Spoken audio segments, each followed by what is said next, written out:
If you are new to my channel and want to educate yourself more about herpes viruses, please like my videos and subscribe to my channel. Make sure to ring on the notification bell so that you'll be the first to watch my uploaded videos every day. Let's put an end to the herpes virus. Herpes simplex mouth infection toddler. How do cold sores mouth infection spread in toddler? Cold sores mouth infection are highly contagious. They can spread through saliva, skin-to-skin contact, or by touching an object handled by someone infected with the virus. Primary HSV. Example: when a child develops a cold sore for the first time, also called primary HSV, the blisters often spread beyond the lips to the mouth and gums. A child may also have a fever, swollen and tender lymph glands, sore throat, irritability, and drooling. Sometimes symptoms are so mild, though, parents may not even notice any of them. When problems can arise. The virus from cold sores can spread to the eyes, which can lead to HSV keratitis, an infection of the cornea, the clear dome that covers the colored part of the eye. The infection usually heals without damaging the eye, but more severe infections can lead to scarring of the cornea or blindness. HSV keratitis is a major cause of blindness worldwide. HSV is especially dangerous to babies under 6 months of age. Parents or relatives with cold sores mouth infection should be especially careful not to kiss babies. Their immune systems are not well developed until after about 6 months old. Signs that a baby may have been infected with HSV include low-grade fever and 1 or more small skin blisters. These symptoms can occur 2 to 12 days after HSV exposure. If these occur or if you have any concerns, call your pediatrician. Do cold sores mouth infection come back? After a child's first cold sore, the virus settles into bundles of nerve cells in the body, causing no symptoms unless it activates and travels back up to the skin's surface. While the virus remains in the body for the rest of your life, the recurrence of cold sores mouth infection is highly variable. Some children may never get another cold sore, while others may have multiple outbreaks a year. When the virus does reactivate, cold sores tend to form again at the same spot, but usually not inside of the mouth. The first signs of a flare-up include tingling, itching, or burning where the cold sore moves toward the skin. Parents might notice their child keeps touching or scratching a spot on the lip that starts to swell and redden before sores form. Common cold sore triggers. Once a child is infected with the cold sore virus, it is more likely to return during times when the body's immune system is run down or the skin becomes irritated from other causes. Common cold sore triggers for children previously exposed to the virus include fatigue and stress, exposure to intense sunlight, heat, cold, or dryness, injuries to or breaks in the skin, illness, i.e., cold or flu, dehydration and poor diet. What parents can do. Although there is currently no cure for cold sores mouth infection, the good news is that they go away on their own. Some may take a little longer than others to heal. Cold sores are typically not treated, because the medications currently available only slightly speed up healing time.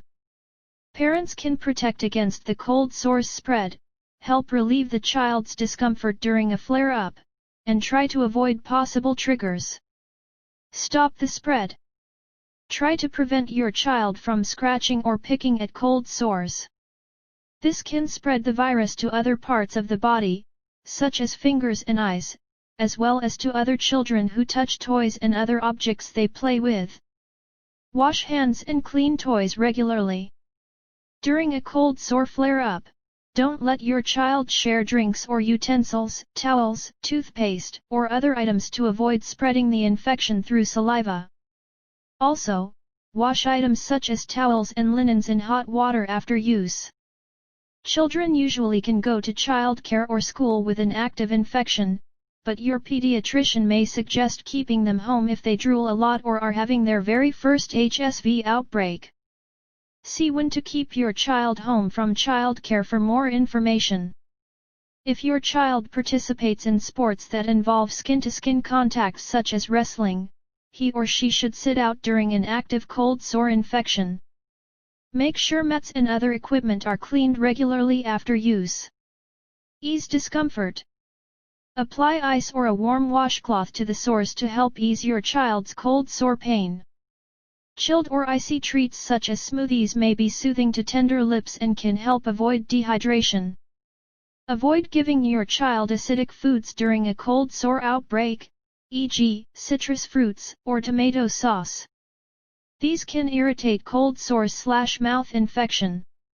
If your child's cold sores mouth infection continue to hurt, especially if he or she does not want to eat or drink because of mouth pain, ask your pediatrician about giving a pain reliever such as acetaminophen or ibuprofen. Your pediatrician may also suggest an over-the-counter cream or a prescription antiviral cream to help reduce cold sore symptoms and shorten outbreaks by a day or two. Avoid triggers. Skin irritation can bring on a cold sore outbreak, so be sure your child uses lotion and a lip balm containing sunscreen or zinc oxide before heading outdoors. Make sure your child gets enough sleep, exercise, and eats a well-balanced diet. Help your child manage stress, which can increase the likelihood of cold sore outbreaks. When to see your pediatrician? During your child's first cold sore infection, this is especially recommended if your child has a known difficulty in fighting infections or a chronic skin condition such as eczema. If your newborn develops a blister-like rash or fever, this could be symptoms of a dangerous, neonatal herpes simplex infection. If there are sores or blisters near your child's eyes, HSV is the most common cause of corneal infections. If your child develops a headache, combined with confusion, seizure, or fever during a cold sore outbreak, this could signal a dangerous brain infection caused by the virus, including meningitis or encephalitis.